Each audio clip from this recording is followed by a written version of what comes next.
डोकेदुखी, गुडघे सुजणे, कंबर पाठ मान दुखणे, मणक्याची चकती सरकणे, झीज होणे, हातापायांना मुंग्या येणे, संधिवात, आमवात, फ्रोझन शोल्डर किंवा पॅरालिसिस या सगळ्या वेदनांवर आता आयुर्वेदिक उपाय. विजयी भव आयुर्वेद.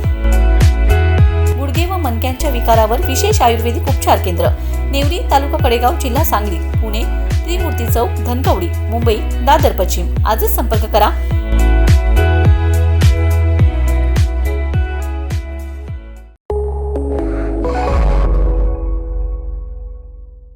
नमस्कार, मी मयुरी आणि आपण पाहत आहात 7 स्टार न्यूज. जिल्हा परिषद व पंचायत समिती सार्वत्रिक निवडणूक 2026च्या पार्श्वभूमीवर नागनाथ नगर जिल्हा परिषद गटातील हिंगणघाटे गावातील भाजपच्या बंडखोर उमेदवार सौ सीताबाई बाळासो मोहिते यांनी शिवसेना पक्षाला जाहीर पाठिंबा दिलाय. यावेळी हिंगणघाटे गावचे सरपंच, सर्व ग्रामपंचायत सदस्य शंकर नाना मोहिते यांच्यासह भाजपाचे पदाधिकारी व कार्यकर्त्यांनी शिवसेना पक्षाच्या अधिकृत उमेदवार सौ शीतल अमोल बाबर व सौ सुवर्णा प्रशांत भोसले यांना पाठिंबा जाहीर केलाय.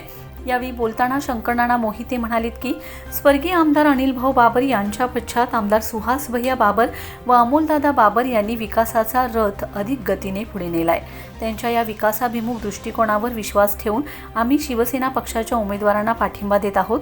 या प्रसंगी अमोलदादा बाबर म्हणालेत की ज्या विकासासाठी शिवसेना पक्षावर व उमेदवारांवर विश्वास दाखवण्यात आलाय तो विश्वास आम्ही नक्कीच सार्थ ठरवू.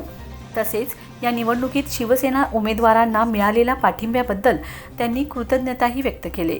स्वर्गीय आमदार अनिल भाऊ बाबर यांचे संस्कार घेऊन तालुक्याचा सर्वांगीण विकास करण्याच्या ध्येयाने शिवसेना पक्षाची वाटचाल सुरू आहे. हा पाठिंबा आमच्यासाठी निश्चितच बळ देणारा ठरेल असेही त्यांनी नमूद केले. यावेळी हिंगणघाटे गावचे सरपंच, ग्रामपंचायत सदस्य, सोसायटीचे चेअरमन व संचालक तसेच मोठ्या संख्येने ग्रामस्थ उपस्थित होते.